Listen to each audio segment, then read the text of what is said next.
Hello my dear student, कैसे हो आप सब लोग। आप सब लोगों का केमिस्ट्री के इस लेक्चर में स्वागत है। आज हम डिस्कस करेंगे क्लोज पैकिंग यानी ठोसों में निविड संकुलन।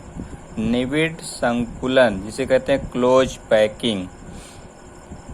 तो द्रव्य की 3 अवस्थाएं आप लोगों ने पढ़ा है, तो उसमें अंतर में पढ़ा होगा कि ठोस के कण बहुत पास पास होते हैं क्योंकि वे वांडरवाल बलों द्वारा बंधे होते हैं। तो ठोसों में अवयवी कण इस प्रकार व्यवस्थित होते हैं कि उनके मध्य रिक्त स्थान न्यूनतम हो, यानी रिक्त स्थान बहुत कम होता है।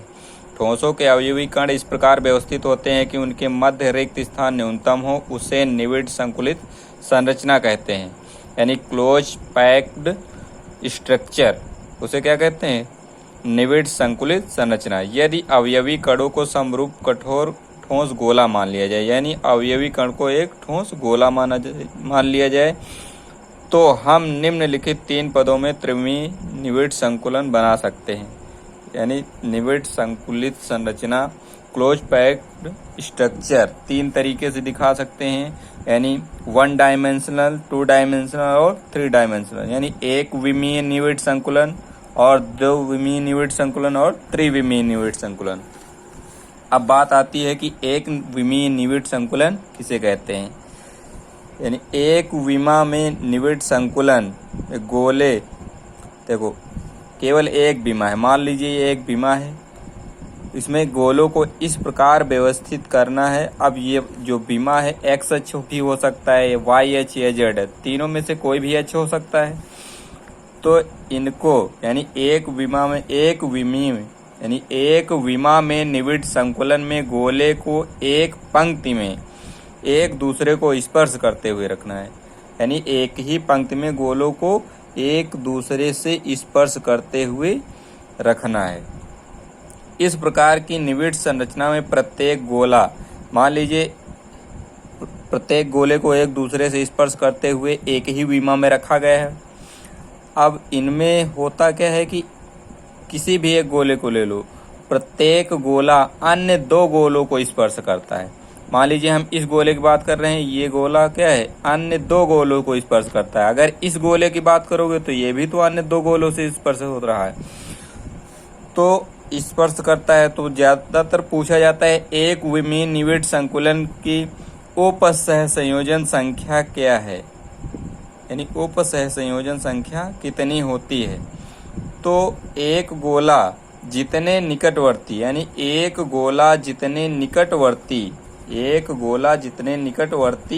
गोलों को स्पर्श करता है वही उसकी उपसह संयोजन संख्या होती है।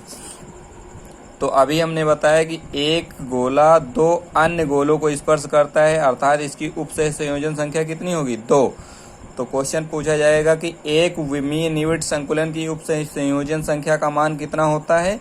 तो एक विमीय निविड संकुलन की संयोजक संख्या का मान 2 होता है, क्योंकि इसमें जब गोलों को स्पर्श करते हुए एक ही विमा में रखा जाता है तो प्रत्येक गोला 2 अन्य गोलों को स्पर्श करता है। प्रत्येक गोला 2 अन्य गोलों को स्पर्श करता है, वही क्या होती है? उपसह संयोजन संख्या होती है। अर्थात एक विमीय निविड संकुलन की उपसह संयोजन संख्या कितनी होगी? 2। एक विमीय निविड संकुलन की उपसह संयोजन संख्या कितनी होगी?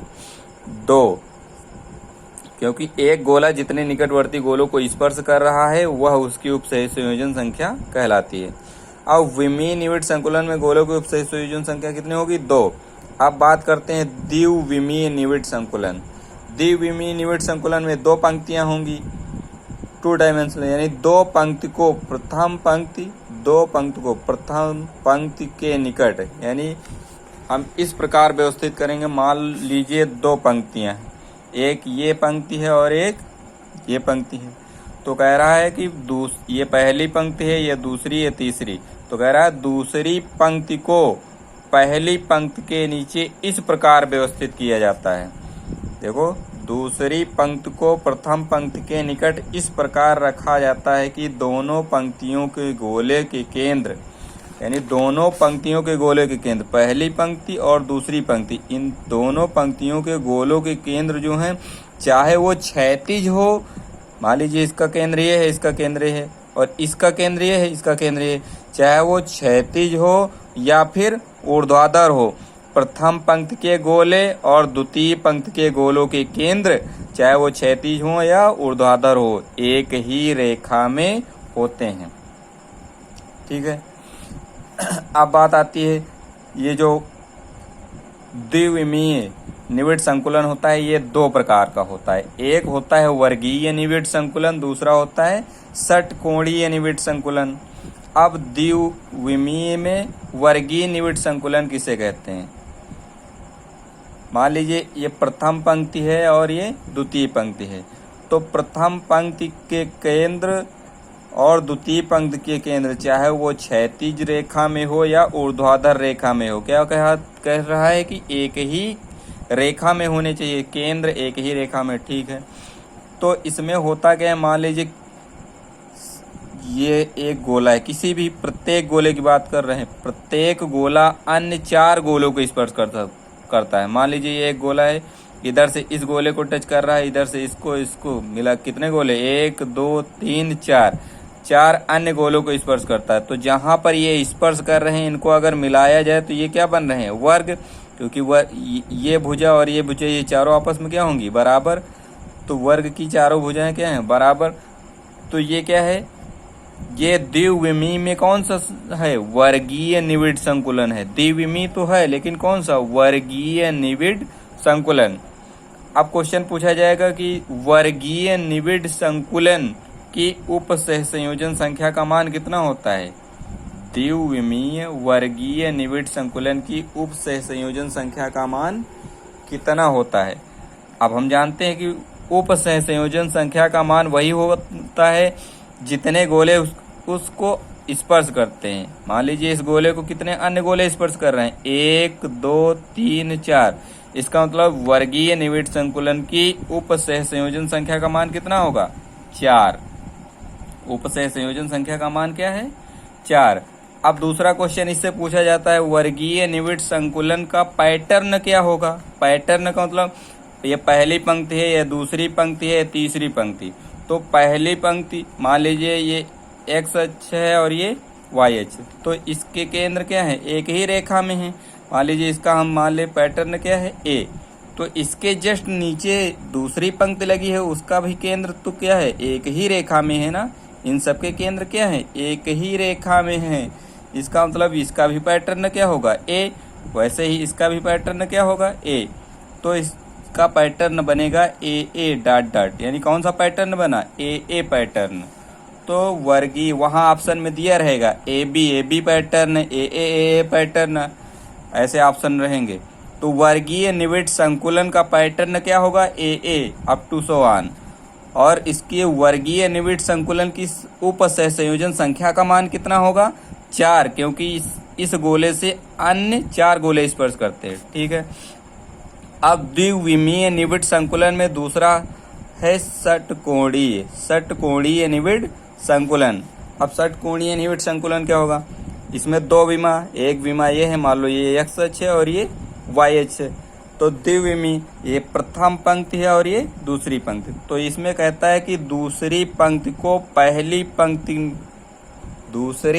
ये देखो द्वितीय पंक्ति को प्रथम पंक्ति के निकट, यानी इस द्वितीय पंक्ति को प्रथम पंक्ति के निकट इस प्रकार व्यवस्थित किया जाता है कि द्वितीय पंक्ति के गोले, यानी द्वितीय पंक्ति के गोले प्रथम पंक्ति से बने अवनमन में आ जाते हैं। अवनमन का मतलब होता है गर्त। ये प्रथम पंक्ति है, प्रथम पंक्ति के ये बीच में जो गर्त, जो खाली स्थान रहता है, ये इसको क्या कहते हैं, अवनमन। 2 गोलों के बीच में, वैसे इन 2 गोलों के बीच में ये जो खाली स्थान होता है क्या है, अवनमन। तो यानी द्वितीय पंक्ति के गोले जो हैं प्रथम पंक्ति के गोलों के अवनमन यानी गर्त में उपस्थित, गर्त में आ जाएं या गर्त में रखे जाते हैं। द्वितीय पंक्ति को प्रथम पंक्ति के निकट इस प्रकार व्यवस्थित किया जाता है कि द्वितीय पंक्ति के गोले प्रथम पंक्ति से बने अवनमन में आ जाएं। तो ये प्रथम पंक्ति है, ये प्रथम पंक्ति का गर्त ये है, तो यहाँ पर गोला इन दोनों को यहाँ पर, वैसे ही फिर द्वितीय पंक्ति से अगली तृतीय पंक्ति होंगी तो इनके गर्त में ये गोला आएगा, इनके गर्त में, ठीक है, जिसे कहते हैं षटकोणीय निविड़ संकुलन। अब पूछा जाएगा कि इनकी उप सहसंयोजन संख्या का मान क्या होगा। प्रत्येक गोले की बात कर रहे हैं, मान लीजिए ये एक गोला है, इसको लेकर चलते हैं, ये इस गोले को अन्य कितने गोले स्पर्श कर रहे हैं, 1 2 3 4 5 6, तभी तो षटकोणीय हुआ, क्योंकि 6 अन्य गोले स्पर्श कर रहे हैं। तो षटकोणीय है, तो उपसह संयोजन संख्या 6 होगी, क्योंकि 6 अन्य गोले हैं। जैसे वर्गीय निविड़ संकुलन वर्ग कब बनेगा, जब 4 अन्य गोले, तो इसका वर्गीय की उपसह संयोजन संख्या 4, तो वैसे ही षटकोणीय की उपसह संयोजन संख्या कितनी होगी, 6। लेकिन बात पैटर्न की आती है, पैटर्न बहुत पूछता है कि षटकोणीय निविड़ संकुलन का पैटर्न क्या होगा। मान लीजिए ये प्रथम पंक्ति है, इसके केंद्र ये हैं, ये द्वितीय पंक्ति है जो गर्त में स्थित है, तो प्रथम पंक्ति का हम मान के चलते हैं ए। अब क्या द्वितीय पंक्ति जो है, द्वितीय पंक्ति का केंद्र प्रथम पंक्ति के केंद्र क्या एक ही रेखा में है, नहीं। फिर क्या, तृतीय पंक्ति, देखो ये प्रथम पंक्ति का केंद्र है और ये तृतीय पंक्ति का केंद्र है, डॉट डॉट से मिलाया गया, प्रथम पंक्ति और तृतीय पंक्ति के गोलों के केंद्र एक ही रेखा में हैं, तो ये ए हुआ। ये प्रथम पंक्ति के गोले का जो प्रथम पंक्ति के गोले का जो केंद्र है, द्वितीय पंक्ति के गोले के केंद्र एक ही रेखा में नहीं है, तो इसको मान के चलते हैं बी। लेकिन जैसे पहली पंक्ति और तीसरी पंक्ति के केंद्र आपस में समान है, वैसे ही दूसरी पंक्ति और चौथी पंक्ति के गोलों के केंद्र एक ही रेखा में, तो ये ए हुआ, तो ये बी, फिर ये ए, तो फिर ये बी। तो कौन सा पैटर्न बनेगा, ए बी पैटर्न। तो क्वेश्चन पूछा जाएगा, एक दो विमीय निविड़ संकुलन में जो वर्गीय निविड़ संकुलन है उसकी उपसह संयोजन संख्या का मान कितना होगा, 4, क्योंकि 4 अन्य गोले स्पर्श करते हैं।